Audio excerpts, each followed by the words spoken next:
Eu sou Daniel Augusto, eu sou diretor de cinema e de televisão, mestre em literatura, em letras, na USP e doutor em filosofia também na USP também. A divisão entre ciências humanas e ciências naturais remete à divisão entre natureza e cultura, né? Uhum. Umas seriam dedicadas às ciências do homem, da cultura, da linguagem, enfim, né? E a outra a dedicação à observação da natureza, né? Uhum. Ocorre que as duas elas têm que estar associadas para a gente pensar o mundo contemporâneo, enfim, né? Elas têm que estar associadas de certa maneira, Uhum. né? Eu acho que nós passamos por um tempo aí de um recrudescimento do obscurantismo, né? No Uhum. mundo, no Brasil, etc., né? E eu acho que a retomada do caminho científico é uma maneira, é a melhor maneira de se opor a isso, né? Uhum. Acho que já haviam avisos da ciência a respeito da possibilidade de pandemias, né? Há muito tempo, né? E eu acho que isso já poderia ter se transformado em políticas de Estado em vários países, né? Uhum. Maneiras de combater isso. Quando Uhum. se iniciou a pandemia, foi como se caíssem as máscaras e nós pudéssemos ver, né? A verdadeira faceta de um Estado que não está cuidando, enfim, dos seus cidadãos, né? Uhum. Digamos assim, de uma maneira um tanto genérica, que o que garante que a gente aceite um certo Estado é que ele garanta a nossa vida, né? Uhum. A partir do momento que ele não garante a nossa vida, né, ou que ele seleciona a vida de alguns, ele não está exercendo a sua função, Uhum. né? Então, eu acho que pensando, voltando então à questão anterior, ao momento anterior do que eu estava falando, eu acho que teria que haver uma política de Estado que já tivesse incorporado essas questões da ciência relativas à pandemia, de É. modo que não houvesse uma transmissão tão grande quanto a que está ocorrendo em alguns países. Formar as relações sociais.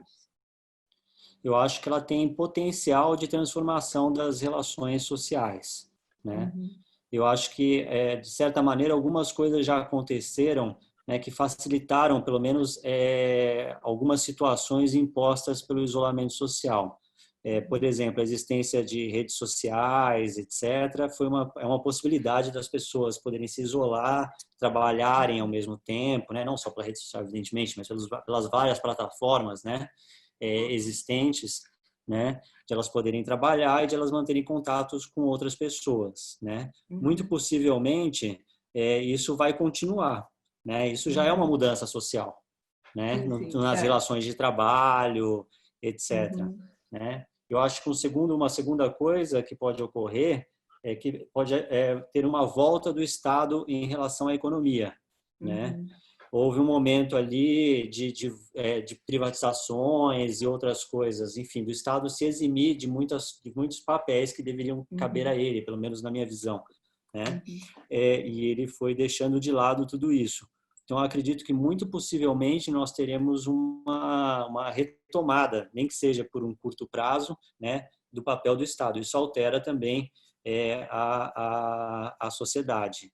Acho que Uhum. também no nível das relações mais imediatas, pelo menos por um certo tempo, as pessoas terão uma série de precauções, né, Uhum. relacionadas ao convívio social, né, o uso de Uhum. máscaras, o álcool gel, etc., porque de fato é uma situação completamente inédita para a nossa Uhum. geração, né? Uhum. E eu acho que também aí talvez seja um excesso de otimismo da minha parte, né? Existe uma frase muito repetida de um crítico literário norte-americano, que é o Frederick Jameson, né? Que ele diz que é mais Uhum. possível imaginar o fim da humanidade do que o fim do capitalismo, né? Eu acho que agora a gente está diante desse novo desafio, né? Quer Uhum. dizer, não é diante desse novo desafio, esse desafio já existia. Agora ele ficou mais claro para nós o quanto que a gente precisa reorganizar a sociedade, a política, a economia, né? E as ciências Uhum. humanas são muito importantes para isso, né? Sim, claro. Enquanto a gente tem que reorganizar isso, né, para poder, enfim, a humanidade sobreviver.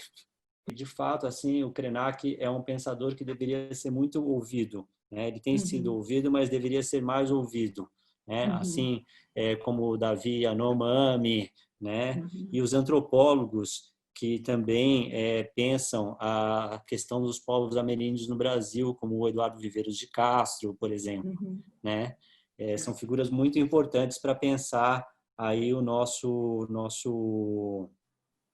enfim, pensar a nossa trajetória no mundo, né? A questão do fim do mundo, ela tem se colocado para vários filósofos do mundo contemporâneo, né? Ela já há algum tempo se coloca, né? A possibilidade de uma catástrofe, né? Essa ideia de que você, por exemplo, né? Você pensar o mundo como um imenso estoque, né? Que você vai poder retirar infinitamente para a produção de mercadorias, né? Isso ser consumido compulsivamente, também gerando muito lixo, etc. Tal. Em toda essa ideia, né? Isso já está sendo pensado assim por vários filósofos contemporâneos e também na arte contemporânea, né? O cinema, quantas vezes o cinema já nos mostrou epidemias, pandemias? Quantas vezes o cinema já nos mostrou o fim do mundo, né?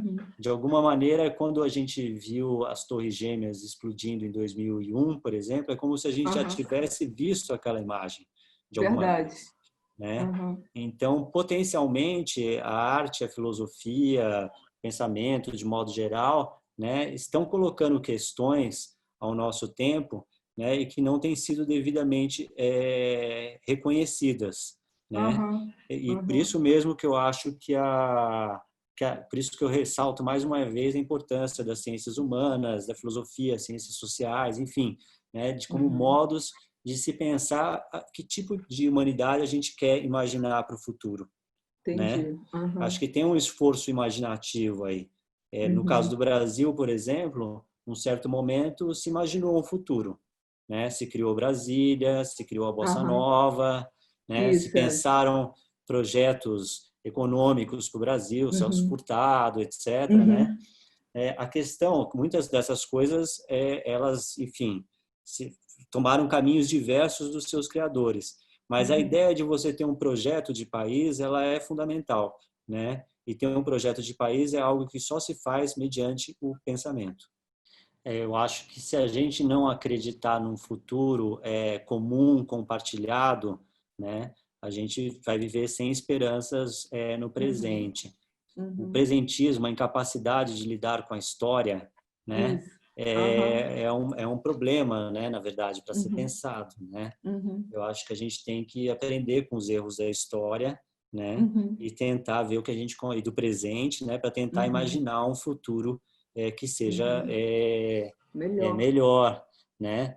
Eu assim, está nas nossas mãos, de certa maneira, né? Por exemplo, hoje no dia que a gente conversa, né, muitas notícias ficam falando qual seria o tamanho da crise econômica. Muitas pessoas têm que lembrar, inclusive, que a economia não é uma ciência exata, né? Muito bom. Isso tem que ser Muito lembrado bom. sempre, né? E aí alguns veem, não, será um V, ou seja, uma grande queda e depois subirá. Outros veem, não, será um L, será uma queda e depois vai ficar nessa queda. E outros veem como um K, né? Uma parte da sociedade, os países ricos e a parte mais rica da sociedade vai subir e a parte mais baixa da pirâmide, os países pobres vão descer, né? Então, cabe também a nós, né, e todos aqueles que detêm o poder, meios de pensar, meios de difundir o pensamento, etc., né, lutar para que, na verdade, não seja uma crise que agrave a desigualdade social, que volte à destruição do mundo, esse tipo de coisa, né? Então, eu sou otimista na medida em que a gente tome ações para mudar o futuro, né? Estamos diante de um acontecimento, né? Algo que mudou nossas vidas violentamente, né? E agora a gente tem que pensar a partir disso numa possibilidade de futuro. Acho que o futuro não é dado, né? Uhum. Isso pensamento, a filosofia ajuda a pensar isso, né? Uhum. Por exemplo, a maneira como o cristianismo lê a história, né? Você Aham. promete o paraíso no final, né? É. A maneira como o marxismo vulgar lê a história promete o fim Uhum. da luta de classes no final, né? Uhum. Uhum. Eu acho que a gente está em constante, uma espécie de crise permanente, né? Que a Uhum. gente está sempre lutando para que esse futuro seja melhor. E só poderá ser melhor na medida em que tenhamos projeto, né? Se coloca que nós estamos vivendo um antropoceno, né? Que é um Isso. momento, né, em que a Terra ela é modificada, Uhum. né? A relação do homem com a Terra chegou a tal grau que ele Uhum. modifica, né, a A própria Terra. Uma superfície coisa é terrestre. ligar à superfície terrestre, quer dizer, uma nova Uhum. etapa geológica, né? Isso, Com várias possíveis datações, né? Há quem Aham. coloque isso no Neolítico, há quem coloque Uhum. isso na Revolução Industrial, né? Uhum. Enfim, eu acho que de fato nós estamos assim num momento de ligação muito forte. E eu acho que nesse momento entre a relação entre o homem e a terra, sendo que o Aham. homem pode devastar a terra, Uhum. né? A Uhum. humanidade deixar de existir e ainda assim a terra continuar existindo, Claro, com né? certeza. Então, acho que é um momento de refletir sobre isso. Uma das maneiras da gente refletir sobre isso, né, é pensar, por exemplo, a ideia da técnica quando ela funciona sem nenhum tipo de destinação humana, né? A Uhum. técnica pela técnica, né? Quando Uhum. aquilo só é puro desenvolvimentismo sem Uhum. razão humana.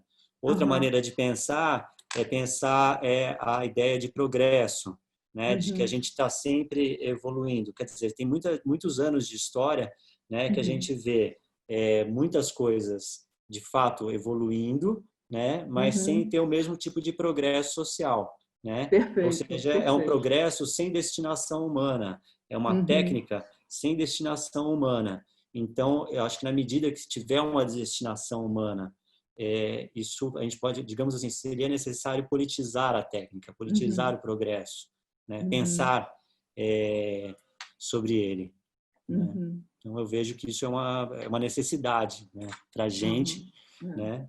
Ou teremos uma catástrofe. A gente já está num período bem complicado em relação ao aquecimento global.